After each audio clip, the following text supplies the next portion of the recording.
पावन पवित्र धरती पर उपस्थित थे। हमारे काका विद्या भाई मित्र माई बहन जे लोग जो उपस्थित बा और जे लोग अपना घर से सुनता ठंडी के महीना बा बहुत लोग कमरे में से जौन बात सुनत हुई उस सब के भी नागेंद्र उजाला के तरफ से 10 उंगली जोड़ के कोटि कोटि प्रणाम बा। चाहत जाने के ताली बजा के लइका के आशीर्वाद दे।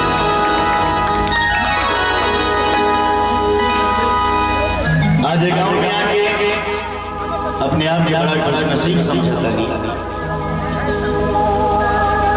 एगो कलाकार का एगो छोट कलाकार जब पहुंचेला तो बड़ा खुशी महसूस होला और जब 10 गो लोग हो जाए आशीर्वाद प्यार दुलार पावे खातिर उपस्थित रहला तो और खुशी होती।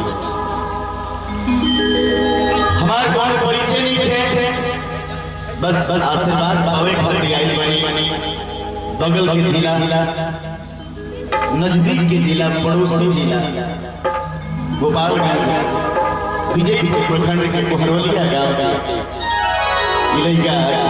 आशीर्वाद लेवे सबसे आई बहुत आशीर्वाद देनी तमाम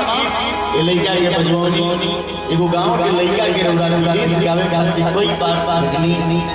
इलाका के फिल्म बनल इलाका के टीवी पर देखेनी ई सब आशीर्वाद बा। काली हमरा दिल्ली पहुंचे के बाद आज हमारा ट्रेन धरे के मगर भाई के बर्थडे में शामिल होके खातिर प्रकाश बबुआ के बर्थडे में शामिल होके खातिर अगलो हमार टिकट महंगा करा दुकान पूरे ली से उस पर फोन के जाएगा। टीवी चैनल पे कार्यक्रम शूट करे आई कलाकार का संख्या बहुत ज्यादा बा। एक आदमी भजन से स्वागत हुई एक आदमी लोक गीत हुई आशीर्वाद लहल रही बर्थडे में आई नहीं तो सोहरो हुई सोना चांदी जौन मिली मोहर तौल ले जाए मलिकाई बड़ी मंच कलाकार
और माई से अर्जी करता कि हे मैया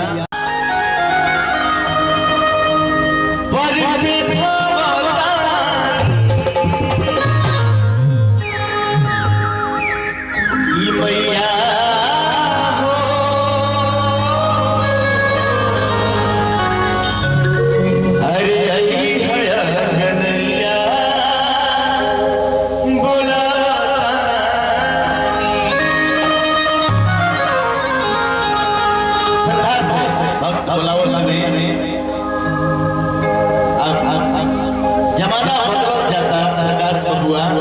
अब बदलत जमाना में हमनियों के बानी ऐ चाचा विद्या सब के आगे बैठल बा हमहू जब होश संभलनी 6वां क्लास में गईनी त हमारे घरे अपने बहन बियाह पर हमारा बाबूजी कहले के बाबू न्योता लिखो तो सादा पाना पर न्योता लिखाओ हरदी लगे अपना हित ने दई रहे जमाना दुनिया से बदलो कार्ड छपाए लगे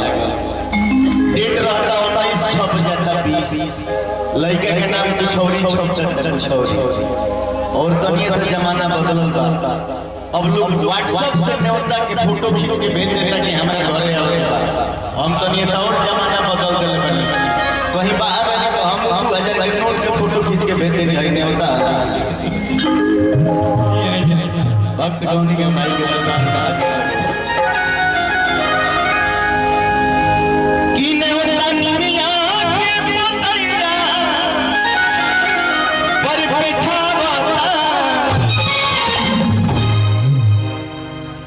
अरे बैठावा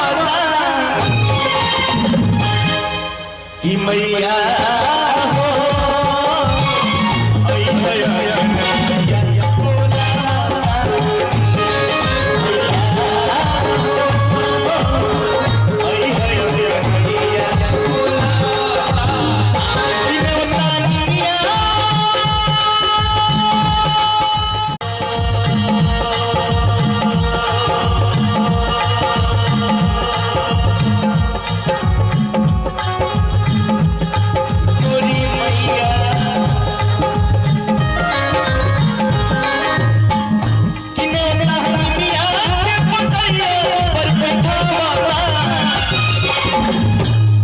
मैया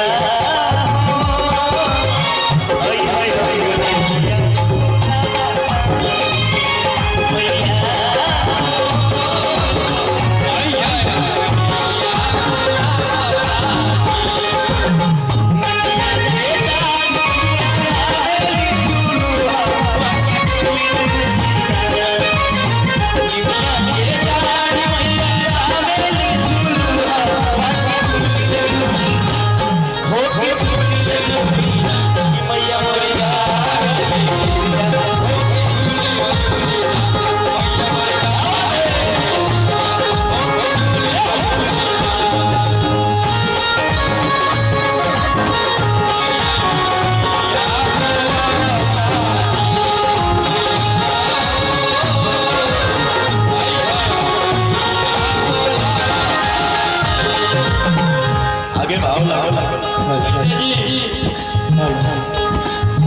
और हम के फूलावा से रही सजा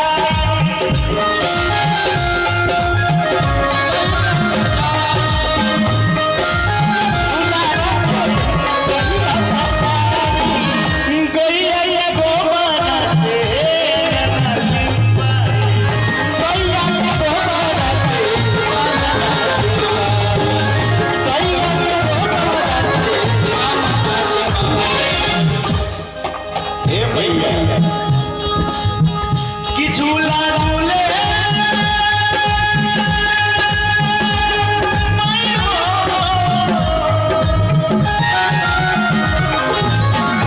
मैया हो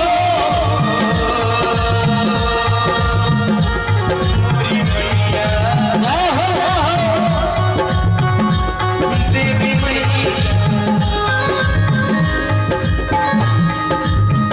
कि झूला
कैसे